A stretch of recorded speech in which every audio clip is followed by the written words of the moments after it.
Yo, what's up guys? Welcome back to a brand new video. So in today's video, we're going to be going over my top 10 list of all mistakes that almost every single MapleStory player makes while playing the game.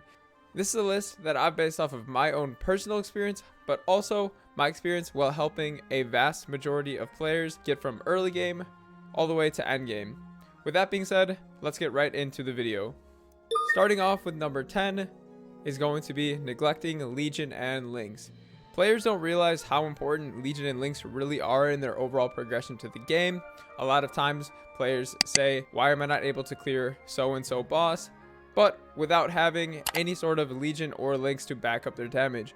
Links is an extremely important system inside of the game to help get ID, boss damage, crit damage, and other stats as well. So it is something that is extremely important in the overall progression of the game. Going on to number 9 is going to be greeting fams over levels. Now a lot of players, when they get to Limina, they're 255 and they really want to greed as many levels as they can, farming familiars and farming Miso in Limina. And while that was a great meta a year ago, we now have systems that require Sacred Force, and in order to obtain higher Sacred Force, you need to get higher levels. And for that reason, that's why greeting fams over levels is an extremely bad mistake to make in the current meta of the game. Moving on to number 8, we're going to be talking about not safeguarding easy items to obtain. A lot of times when players Star Force, they don't feel the need to safeguard items that are easy to obtain, such as reinforced earrings, reinforced belt, pink bean belt, and Kana's treasure.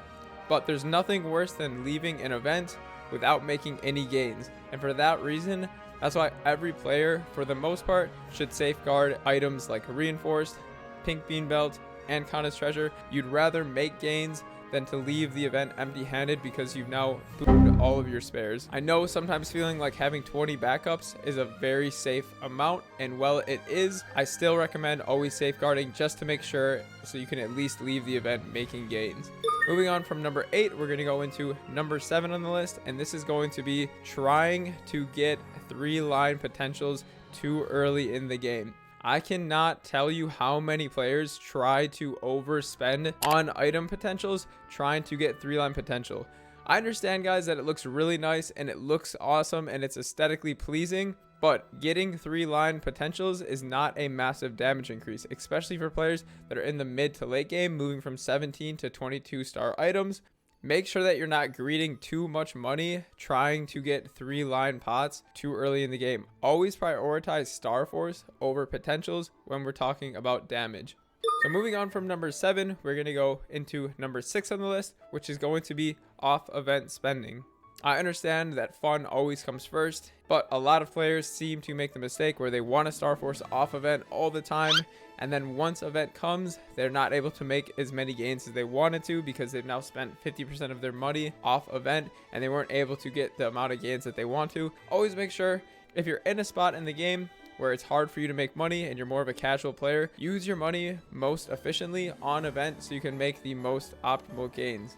Following number 6 on the list, we're going to be going over an honorable mention on the list that I think deserves to be on here, and that is going to be going for 22 stars too soon instead of settling 21 first. Unless it's pitch boss, of course. If you settle 21 pitch boss, like, you're actually trolling yourself. But no, in all honesty, guys, going for 22 too soon instead of settling 21 star first on items is an extremely big mistake that a lot of players make getting into the game. It's totally okay to settle 21 on all of your items first and then bump all those 21s up to 22 star items. Trying to go for 22 on every single item one by one is going to be extremely inefficient for your progress in the game. So make sure you take those gains at 21, and then once you've now established a full 21 character, then move everything up to 22. Moving on to number 5 in the list, neglecting easy ways to make money in the game. And what I mean by that is doing things like Ursus and MapleStory to make an extra 50 to 100 mil a day. It's extremely easy, it takes zero effort, and it's something that newer or casual or even endgame players should do because it's the most efficient way to actually make money in time spent doing so. This is something that I personally fall victim to as well. I never do Ursus, I never do MapleStory, but it's such an easy way to make money and I really should, and so should you. Moving on from number 5, we're going to be going over number 4, which is going to be waiting too long to do bosses, especially Liberation. Guys, I cannot stress this enough, how many players should be doing bosses way sooner than they should, especially the Liberation process. Players wait way too long to start doing certain bosses, and they wait until they're extremely overfunded to do so. Guys, I understand that having a comfy clear is easy and it's not stressful, but especially prioritizing something like Liberation as soon as possible, since it is such a long time to do something like Liberation. Try to do it ASAP. Give the boss a shot. Try to practice it with your party. If you're not able to do it, that's totally fine. At least you're practicing and working towards getting that clear. But the worst thing is taking 4 months longer to even attempt the boss when you could have been doing it for the last 4 months anyway. So that's why waiting too long to do bosses, especially Liberation, goes on number 4 in this list.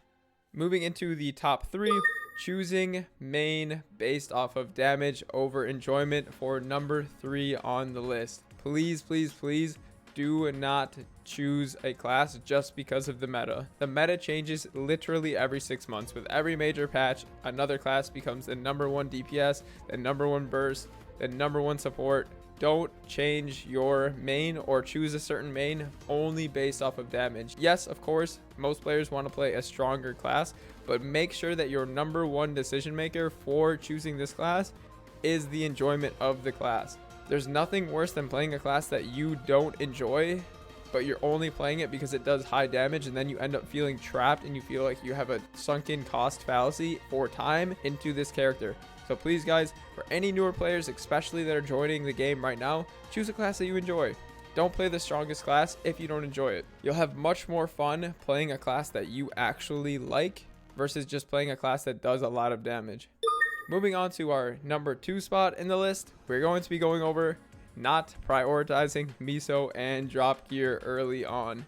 Miso and drop gear is hands down, without a doubt, no questions asked, the most important thing in this game to start doing early on. It comes before Star Force. It comes before trying to 3-line your items. It comes before any other system in the game, because without proper Miso and drop gear, there's no way to fund your class, to make money, to pump into boss wheels, to fund your boss wheels, to do anything with your character. Your progression in this game becomes extremely exponential once you get that Miso and your drop gear, and then you can start using it to fund boss wheels, and then those boss wheels help to fund your main, and then it just becomes a cycle of making money extremely easy. But the first step to doing so is making sure that you have Miso and drop gear. So that is why making Miso and drop gear belongs on number 2 on the list.